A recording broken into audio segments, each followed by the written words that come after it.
Hello and welcome. This is Star Speaker Woman, and I'm here today to talk about the new supermoon in Libra.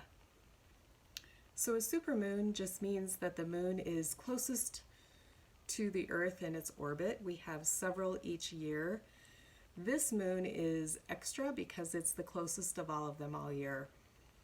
So this new supermoon in Libra is supercharged. And I want to talk to you about the energies. We're going to talk about the themes. I'm going to give you some mental images for your mind to help you understand what these energies are speaking to. And then at the end of the video, we'll talk about setting our intentions so that we can harness this energy and make the changes in our lives that it's asking us to concentrate on. Okay, so when we have a new moon, the moon and the sun are together in the same point of the sky. The moon is dark and we don't see her because she is with the sun and cannot reflect its light back to us. So the moon and the sun are together in the same point of the sky under the energy of Libra. Libra rules the 7th house of relationships in the zodiac. So part of what this theme is speaking to is being in right relationship. Libra is a cardinal energy, which means it initiates change.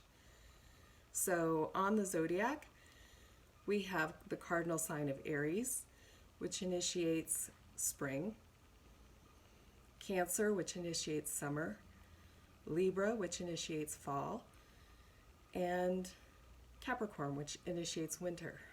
These are the cardinal points, the cardinal directions of the zodiac. So Libra is an initiator. It means it's here to make changes. So under this energy, this is really where we become sensitive to the areas of our lives that are out of balance. Libra rules the sign that basically means justice for all. It's harmony and balance. It's where we find our center point and peace. This is the energy where we really learn to meet each other and help each other find harmony. This is the point in the zodiac where we begin this path of knowing that we are all one and our actions have consequences to each other. So I'm going to give you an analogy here for what a new moon is. The sun and the moon are together under the energy and the sign of Libra, which speaks to the point of right relationships. So it's like the sun and the moon are together creating a new download for us. And then during this cycle, we have to learn how to take that new download and make it apply in our lives. Now, 6 months from now, when the moon is full in the sign of Libra, if we've harnessed this energy correctly, we should be able to see the effects of this energy showing up in our lives. So if we think about balance, balance is boring, right? Balance is great. That's what we're all striving for, but it's also kind of boring. So I'm going to give you a mental image to kind of think about to understand this energy. Think about a playground. You know, when you're a kid, the playground equipment, the seesaw, everybody loved or hated the seesaw. This is where you run to the playground and you realize, I want to try this thing out, but I need somebody else to do it with me. So you find somebody else to sit on that seesaw with you, and that's where you really learn to demonstrate your power and control. Now, in addition to the other energies that are going on in the sky here, we also have Mars over here in the sign of Aries. Mars is opposite Libra. So the balancing is happening. Like Mars is really a big key player right now with the balance that we're seeking. Mars is kind of like the little asshole on the playground right now.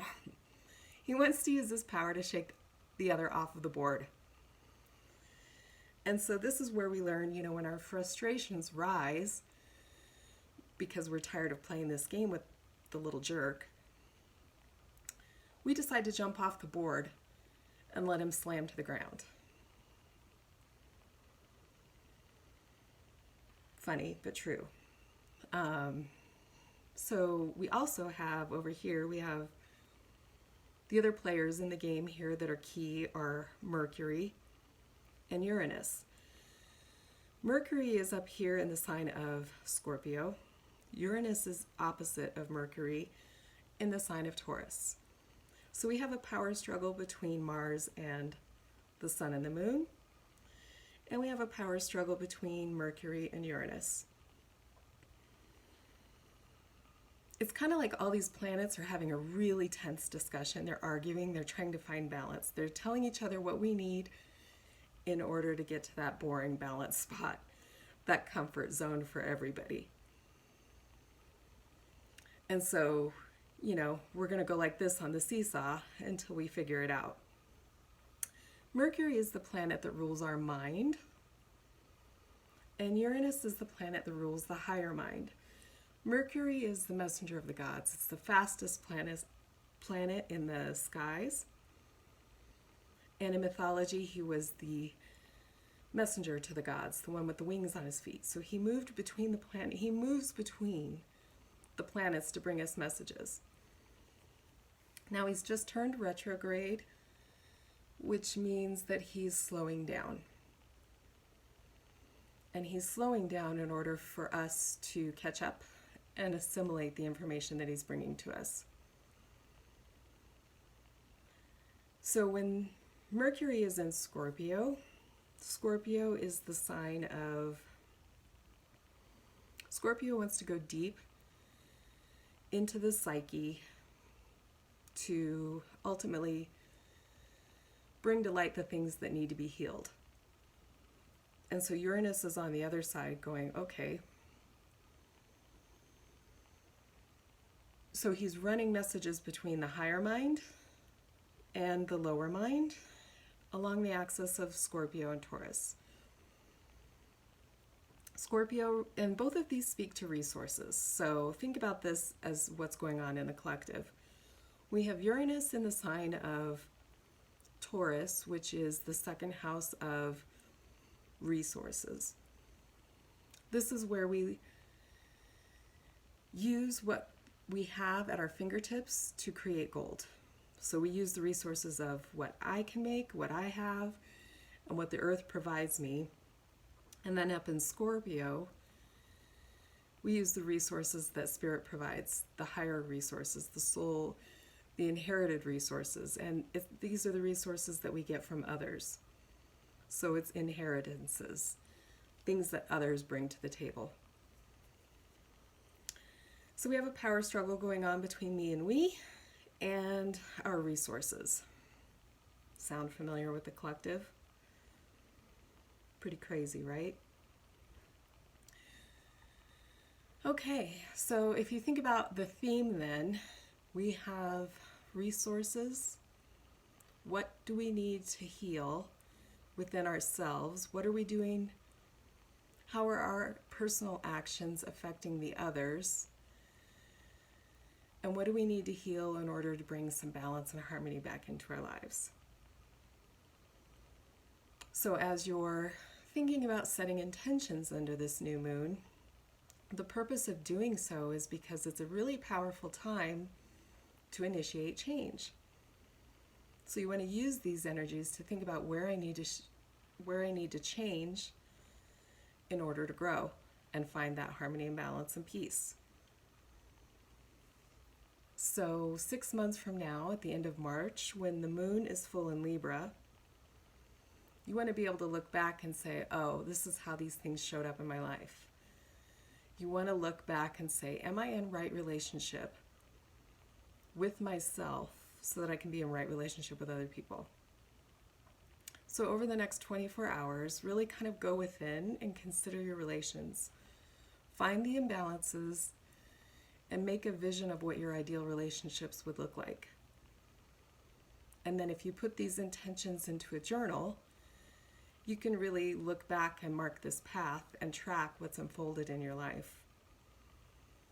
Ask yourself, am I giving as much as I'm taking? Libra is the sign that rules the 7th house of relationship, and this is where we learn the law of reciprocity. So am I giving and receiving in equal balance? It's not always about giving. are you also open to receiving? You know, we always look to, the negative side first. Am I taking more than I'm giving? But sometimes we really need to ask ourselves, are we open to receiving? And Mercury's here to remind us that we can't think our way into balance. The whole purpose of this is to sidestep Mercury and get out of your mind and allow these energies to organically flow through you and bring balance to you. It just helps to know what they're speaking to so that you can do that in a natural way. So again, set your intentions. Take the next 24 hours to really just think about all of this and integrate that into your mindset. Pull what the energies are, see how they relate to you in your life.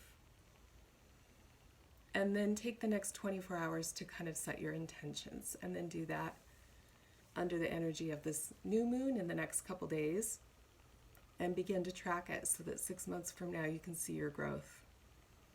I hope this was helpful.